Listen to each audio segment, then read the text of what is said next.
आपने एक सांप को दूसरे सांप से लिपटते हुए तो देखा ही होगा। ऐसे में हमें लगता है कि सांप एक दूसरे से खेल रहे हैं, लेकिन आपको बता दूं कि असलियत में दोनों रोमांस कर रहे हैं और यही इनकी प्राइवेट लाइफ भी है। अगर आप सांप को इस पोजीशन में देखते हैं तो इसका मतलब ये है कि वो सेक्स कर रहे हैं। साल घूमने वाले सांपों की सेक्स लाइफ बरसात शुरू होने से 2 महीने पहले शुरू होती है। नर सांप केवल अपने ही प्रजाति के मादा सांप से संबंध बनाता है। ज्यादातर सांप साल में केवल एक बार है। कभी कभी ये लड़ाई इतनी खतरनाक होती है कि एक सांप की मौत तक हो जाती है। आप मादा से संबंध बनाने से पहले दूसरे नर सांपों से मुकाबला करना पड़ता है। मादा सांप नर सांप के पास ऐसे ही नहीं आ जाती है, बल्कि नर सांप को ही मादा की खोज करनी पड़ती है। मादा से मिलने के बाद नर उस पे अपना अधिकार जताता है तो दोनों में लड़ाई शुरू हो जाती है। नर सांप को ये साबित करना होता है कि वो मादा के लिए बिल्कुल फिट है। अमेरिका के एक वैज्ञानिक ने जब एनाकोंडा पे रिसर्च किया तो उसमें बहुत बड़ा खुलासा हुआ। इस रिसर्च के मुताबिक मादा एनाकोंडा नर एनाकोंडा को सेक्स के बाद खा जाती है। जी हाँ, बिल्कुल सही सुना आपने। इतना ही नहीं दोस्तों, पहले तो हम ये समझते थे कि सांपों में सेक्स के दौरान नर हावी रहते हैं, यानी कि मादा एनाकोंडा नर एनाकोंडा के इशारों पे नाचती है, लेकिन ऐसा बिल्कुल नहीं है।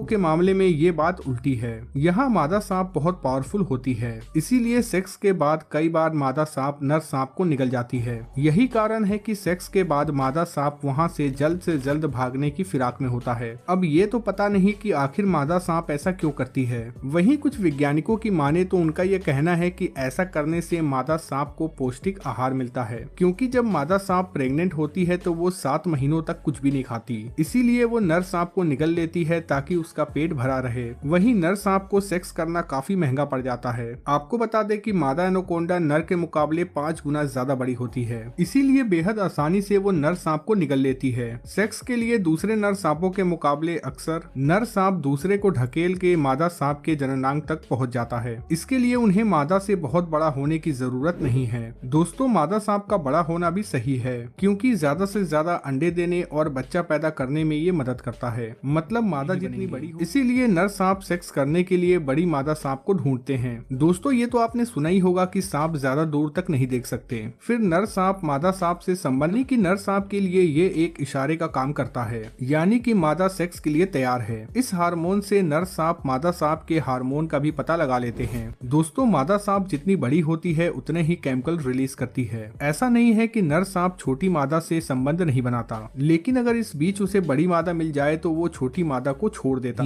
यहाँ बात एकदम उलट हो जाती है। अक्सर कई नर सांपों को मादा सांप के इर्द गिर्द चक्कर लगाते हुए देखा जाता है। एक मादा कई नर सांपों से सेक्स करती है। मादा सांप जिन भी सांपों से सेक्स करती है उन सभी के शुक्राणु अपने अंदर रखती है। फिर वो खुद डिसाइड करती है कि किससे बच्चा पैदा करना है और जिससे बच्चा उसका सबसे मजबूत हो। एक बात और दोस्तों, अगर मादा का सेक्स करने का इरादा नहीं है तो नर सांप चाह के भी उसके साथ सेक्स नहीं कर सकता। ऐसा इसलिए कि मादा सांपों में एक स्पेशल क्वालिटी होती है जिसे वैज्ञानिक मैटिन प्लग कहते हैं। ऐसा होने से मादा के सेक्स करने का रास्ता बंद हो जाता है, यानी कि इस दौरान अगर नर चाहे भी तो मादा के साथ, क्योंकि उसके शुक्राणु अंदर जा ही नहीं पाएंगे। अगर एक मादा सांप से कई नर सांप सेक्स करते हैं तो लास्ट में सेक्स करने वाले की चांदी रहती है। उसके शुक्राणु सबसे ऊपर होते हैं और मादा के अंडकोश तक पहुंचने के सबसे ज्यादा चांसेस होते हैं। मगर सेक्स के बाद सवाल खुद को बचाने का होता है, क्योंकि मादा एनाकोंडा तो सेक्स के बाद नर को खा जाती है, इसीलिए नर सबसे पहले अपनी जान बचा के भागता है। सवाल तो ये भी उठता है कि मादा को कैसे पता चलता है कि कौन सा नर सांप उसके साथ सेक्स करने के लिए परफेक्ट रहेगा। इस सवाल का सटीक कि नर सांप एक ही मादा सांप के लिए वफादार रहता है और वो तब तक चक्कर